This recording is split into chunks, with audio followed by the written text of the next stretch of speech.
have right information with you, there are so many things that when you are getting it done, you will find it very easy. Hi guys, welcome back to my YouTube channel. If you are seeing my face for the very first time, hi, my name is Ayomi Ade. I'm a medical laboratory scientist and a Nigerian based YouTuber who film videos about lifestyle, career, self-development and every other good stuff. Please do want to subscribe to my channel for more videos like this. If you're a returning subscriber, hello, how are you doing? Thank you for always coming back. Thank you for always staying tuned. In today's video, I'm going to be giving out tips and information about how to apply for internship. Just in case you don't know, internship is a 1-year compulsory training, working training for any medical personnel. So if you are studying medical course, be sure to know that after your course of studying in school, you're going to be having a 1-year internship training. But one good thing about this thing is the fact that money is involved, which means you're going to be collecting salary. So I think we all love money. Okay, so that is the sweet and the most loving part of this training. After this 1-year internship, that you will not be privileged to go for your NYSC. So these are just part of the normal protocol for anybody that studies Nigerian course, any medical course in Nigeria. So it is always good to have information at hand. See, there is one thing that I have realized in this life: if you have the right information with you, there are so many things that when you are getting it done, you will find it very easy. That is one thing that I have realized. So I decided to put out this information for us to have this information with us, so that by the time you are getting ready to apply for your internship, you will not be finding some of these things very difficult, and just for you to have like a wide knowledge or just understanding about how this whole thing works. Okay, one thing that I want to put out there, not to scare us, is that to get an internship placement in Nigeria is not easy. It is not as easy as we think it is. It is very competitive because the number of medical students that are licensed every year is even more than the number of accredited hospitals in Nigeria. So we have a lot of hospitals in Nigeria, right? But not all of them are accredited to be able to accept or recruit interns to work under them. So there are some protocols and everything to follow that the board that is regulating your profession. So maybe I should just list out some of the medical profession that I know they are to do internship. Number one is medical doctor. So if you study medicine, you're going to be doing your house job, which is also like internship. So if you study medical laboratory science, nursing, physiotherapy, radiography, and pharmacy, it is compulsory for you to have your 1-year internship after your course of studying. I was talking about the competition, so it is most likely that people struggle before they get internship placement. You most likely have to apply to different hospitals before you get internship placement, and then you have to like apply, obtain form, and then wait for them to invite you for interview and exam and everything. So I'm going to be talking more about this as time goes on in this video. So the number one thing that I want to talk about is some of the things that you need to get ready to be able to apply for internship. You know, you're not just going to be applying, you need to get some things ready. Number one is your provisional license. The provisional license is going to be given to you by the board or council that governs or regulates your profession. Let's say as I am a medical laboratory scientist, it is compulsory for my council, the MLSC, a Medical Laboratory Science Council of Nigeria, to give me a provisional license as soon as I pass my medical laboratory professional exam. So this provisional license is what licensed you to be able to practice as an intern. So that is not your permanent license, it is just a provisional license. It is when you are done with your internship now that you can now process your original license. So this license is very, very important when you are applying for your internship. Number two is going to be your O-level result. I'm sure you have O-level results, and that is why you are even able to study this course initially. Number three is going to be your first living school certificate, which is called the FLSC. In case you are seeing it everywhere, FLSC is your first living school certificate. Majority of us don't know that this thing is very, very important. I myself, I didn't know how important this thing is until I was going to apply for internship. And in case you don't know what this is, when you are leaving your primary school to secondary school, there was this exam that most of us wrote, which is commonly called common entrance. So this exam, after like maybe years, or I don't know, the Ministry of Education usually give out certificates. It is this certificate that they call first living school certificate. So if you did common entrance and you don't have the certificate, I will advise you go back to your school or where you wrote the exam and request for your certificate, because they usually request for it. Like, it is very, very Another certificate that you also need is your birth certificate, your state of origin certificate, and now you're going to need your curriculum vitae, which we call CV. Another thing that you're going to need is application letter. So any establishment or hospital that you're going to be applying to, you're going to be needing to write application letter to all these hospitals. Another thing that you're going to need is recommendation letter. So recommendation letter is a letter that is going to be given to you from the people that are recommending you to these establishments that you're applying to. So for instance, I'm a medical laboratory science student. I had gone through training under some people like my HOD, the head of my department, people that trained me in the hospital that I was trained. Some of my lecturers, they are also my trainer. So I can also just go and meet them that I need recommendation letter. So you are going to be needing about 3 recommendation letters for each establishment that you are applying to. So let's say I'm applying to about 4 hospitals. That means I'm going to be needing like 12 recommendation letters. But this does not mean that I can go and meet 12 people and be saying you need to recommend me. You can as well get three original copies from all the people that are recommending you. I hope you understand this thing. It's just very basic.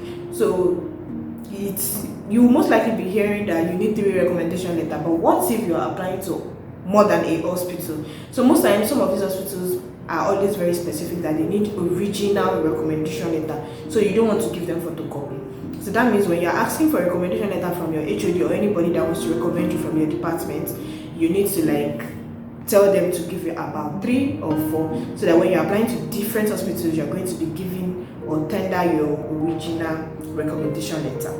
Now that you have everything ready, now that you have your CV and you have all that things that I have listed, you are now okay. You can now apply for internship. So how do you apply for internship? You need to have your hair everywhere. You need to not keep quiet. You need to talk to people. You need to ask questions. You need to be everywhere, almost everywhere, so that you can get information about when some of these hospitals are recruiting. So most times when hospitals want to recruit interns, they send out like a memo or something to the public that they are looking for interns, that they are looking for interns. So you need to be everywhere so that you can get this information. Part of the ways you can get information is by talking to your seniors, maybe that have passed through this internship stage or that are currently doing internship. So you don't want to keep quiet. You need to start asking people questions.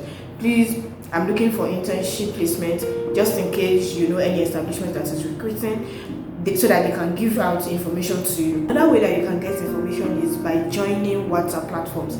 There are WhatsApp platforms like WhatsApp groups that is created for this kind of thing. They just put out information about hospitals that are presently recruiting. So you want to check my description box for link to some of these WhatsApp groups. And then when you hear about a particular hospital that is recruiting and you feel like the location is suitable to you, you want to apply, one of the things that you're going to do is to make sure you have all your credentials ready, like I said earlier, and then go to the establishment to obtain form. When you obtain the form, it is most likely not going to be free. There are some certain establishments that the form is always free, but there are some that it requires like a token. I've heard about 1k, 3k, 5k, but I've not heard about any of this form higher than 5k. So you're going to be obtaining the form, submitting your credentials and application letter and everything that you have together, your credentials, submitting it together with the form, passport and everything. Sometimes it is always very difficult to travel around. Let's say you are in Lagos and you want to apply to Abuja, Kaduna, Kano, and all those far distance. It is most likely going to be very stressful for you to travel from Lagos to Abuja. So there are parcel services, there are groups on WhatsApp, there are people that they decided to make things very easy for all of us. So what they do is you send them your credentials, everything in details, like you scan it and send it to them, and they'll help you to apply to all these establishments. But it is not always free, but it is always very pocket friendly. Maybe depending on the location and depending on the credentials and everything, it's always about 2k or 5 depending. So I also have like one of the groups on my WhatsApp, I think. So I'm going to be putting the link in my description box, so you want to also check that out. So it's like going to be very easier if you have someone that is applying for you like that. So you don't necessarily have to spend a lot of money traveling and stressing yourself traveling down to all these establishments to apply. So after application, you wait for these establishments to get back to you. Sometimes or most times, these establishments request the these applicants to come for interviews and exam. So it's either it is interview or it's just assessment or exam or anything. So you need to start getting ready. As soon as you applied, you need to start getting ready, start reading. Let's say, for example, I applied to an establishment in Kogi State. And immediately after I applied, I need to start getting ready. I need to read based on my profession. I also need to start reading about Kogi State and this hospital, just to have like a wide knowledge about them in case of current affairs, because it is most likely you're going to be answering some current affairs questions in your exam, depending on the establishment. I wrote some exams that do not have to do with current affairs, and I have also written an exam for one particular establishment that they carry the current affairs, like it was very, very important. So you need to have like a wide knowledge and start to get ready. So when you're going for your exam, another thing that I'm going to say is you need to dress nice, you need to be smart, you need to be moderate, and you need to be corporate. Don't go to all these interviews or exams dressing casually. You might think that, oh, they will not have time to check us and everything. Let me give you like an example. I went for one particular exam and we were writing the exam. It was not even like one-on-one oral exam. It was actually written exam. Everybody was busy writing exam, and then I noticed there was this woman that was going around. This woman would just take your answer scripts back to the front page and put a particular mark. I think the woman came and put, I can't remember if it was 10 or 20, and then I was wondering what's going on, why, and she would sign on it, and then I was wondering what's going on, why is this woman putting mark on people's scripts? So I studied the woman for a while, and I realized that the woman was actually looking at our dressing, and the mark she was putting on the leaflet with the signature implies that, okay, this is the mark this person is getting for dressing. So you don't want to dress like you are going for a party, or you are not corporate, or you're dressing casually or native for these things. They are official things, so you need to dress in an official way. So sometimes when you apply, it actually always takes time for them to get back. Sometimes it is about 3 weeks, it is about 4 weeks. Even after exam, it takes about 1 month before some of these hospitals or establishments get back to you. So in case, sometimes it's always very overwhelming waiting for hospitals to get back to you. So I will advise to not apply to one hospital and relax. So you are open to different hospitals in different locations, so you can apply to several hospitals and then now be waiting to get a feedback. You know that if this hospital did not get back to you, this one will get back to you. Another very key information that I want to put out there is that don't limit yourself to or restrict yourself to a particular place. What I'm trying to say is it is possible for me to say, oh, when I want to do my internship, I don't want to exceed Lagos State. You know, Lagos State now, there are different and several hospitals in Lagos. It is different from me saying, when I want to do my internship, I don't want to exceed Ikeja. You know that it is possible that in Ikeja, the only accredited hospitals that we have there that can recruit interns is just 2. So that means I am limiting myself to just 2 hospitals. So if you want to limit yourself or say, oh, these are the things you want to do, make sure you have like a wide range of limitation, or I don't know if I'm using the right word, but I hope you guys get what I'm trying to say. So if you want to limit yourself and say, oh, I don't want to go to the north, you know, it is better when you're saying that you want to stay in south, and it is possible that in south we have about 20 hospitals that are accredited. So now you have 20 hospitals that you can apply to. It is different from saying, oh, I don't want to leave Ibadan. In Ibadan, it is possible we just have 3 hospitals that are accredited. So that means I have limited myself, and I am just going to be applying to 3 hospitals. And it's possible that these 3 hospitals, at the time that I am thinking I want to apply, they are not even thinking of recruiting interns. Because in a year, hospitals might just recruit interns maybe like twice, because they have people that are there that are going to be spending a year. So they don't just recruit every time. I hope you guys get what I'm saying. So you don't want to limit yourself to a certain location. So if you are recruiting yourself, make sure you have like a wide range of hospitals around where you are limiting yourself to. You most likely hear people saying you need link to get internship placement. Oh, you need to know somebody that knows somebody, you need to know somebody that knows somebody. I'm not going to say it is a lie. We are in Nigeria. You guys get okay. So if you are hearing you need to know somebody, you know somebody, and you don't know somebody in the hospital that you are applying to, my honest advice, read and get ready for this exam. be sure that you hand over everything to God and you try your best by helping yourself to read very well. So when you read and you pass your exam excellently, it is most likely they pick you. So even though they are picking people that know somebody, they most likely pick people based on merits. I hope you understand what I'm saying. So help yourself by reading your books, because you don't know anybody rather than God.